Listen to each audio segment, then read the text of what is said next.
Puro kabaliktaran ito ng turo ni Propeta Muhammad. Okay? Yun ang nangyayari sa lugar natin. Dumami yung utang, etc. Yung bang nagbalik Islam na namatay pero hindi sinasasala, pwede ba siya ibigay bilang sa Okay. Yung namatay na nag-Muslim at namatay pero hindi siya nagsala. Pinag-aralan ng sala, so wala tayong ibang gagawin kundi yung lugod ng ating Panginoon Diyos sa ating sulit. Yan lang ba? Meron pa siya. May kapatid yung tanong niya. Kung halimbawa, meron kang isang kapitbahay na alam mo siya ay Muslim at ang kanyang pamilya ay hindi Muslim, namatay ang kapatid na yun. Okay. At inilibing yung Muslim na yun sa pamamahaan ng Kristiyano kasi pamilya niya. Pwede magkansama. Ano ang dapat gawin niya sa Muslim? Pwede makialam. Yun ay isang Muslim. So gagawin ni brother ang lahat ng kanyang makakaya para lang mabawi itong brother. Ako, barilan yan. Ilibig doon sa Pamamaraan. pamamaraan ng Islam. Nangyari na yan. Okay? Halimbawa, kakausapin yung pamilya, pag ayaw pa rin, humingi ng tulong sa mga maraming brother o Islamic Center para na mabawi yung brother. Pag hindi pa rin kaya mauwi sa gulo, kaliwag yun. Kalas. Nangyari At na yan. magpaparusa, makukuha nila ang kanilang parusa pagdating ng kabilang buhay. Si Kaboy. Okay? Kesa naman, pipilitin mo, dadaanin mo sa lakas, minsan naging gulo na. Naging patayan na sa barangay dahil sa brother. Ayaw talaga rin. May pagkakasala din para sa kapatid. Kapag ginawa niya na lahat-lahat, okay?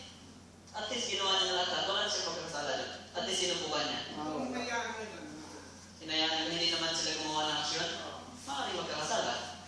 Magkakasala. Kasi ang pagpapaliko sa taong Muslim na namatay ay fardu kifaya. Ibig sabihin ng fardu kifaya, wajib sa isang community na nakakaalam. Kapag meron ng tumayo, wala nang kasalanan. Pero kung walang tumayo, magkakasala lahat. Fardu kifaya. Pero nga lang, kung gagawin natin ang ating fardu kifaya at mauwi lang sa gulo, huwag na. Ang Islam peace. Maraming nangyayari ganyan sa kaya ito ang aking advice sa inyo ng mga pag-Islam, gumawa kayo ng inyong last will para pagdating doon sa Pilipinas o saan man, meron kayong may paglalaban. Meron na ako dyan. Kasi minsan hahanapan ka ng last will. Kung walang last will, ayaw nilang ibigay. Kaya last will. Hawak-hawak mo Last yan. Testament. At mag-iwan kayo ng, halimbawa, bibigyan kayo ng original, mag-iwan din kayo sa Islamic Center ng kopya. Kasi para kung wala man, ayaw man ipakita, at least meron kopya. Okay?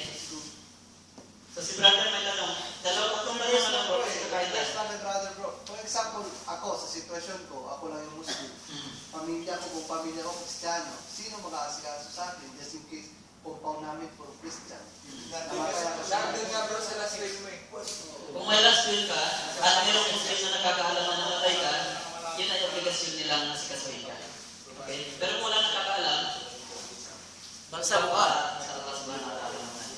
Kagaya ni Najashi, kilala niyo si Najashi, yung hari ng Ethiopia. Ang Muslim yun at namatay ka sa Ethiopia, na ang kanyang mga tagasunod puro Kristiyano. Okay, nang hindi siya nasikaso. Yung hari ng Ethiopia, yung panahon. Okay, pangalawa. Hindi ko kasi hindi po yung significado sa atin.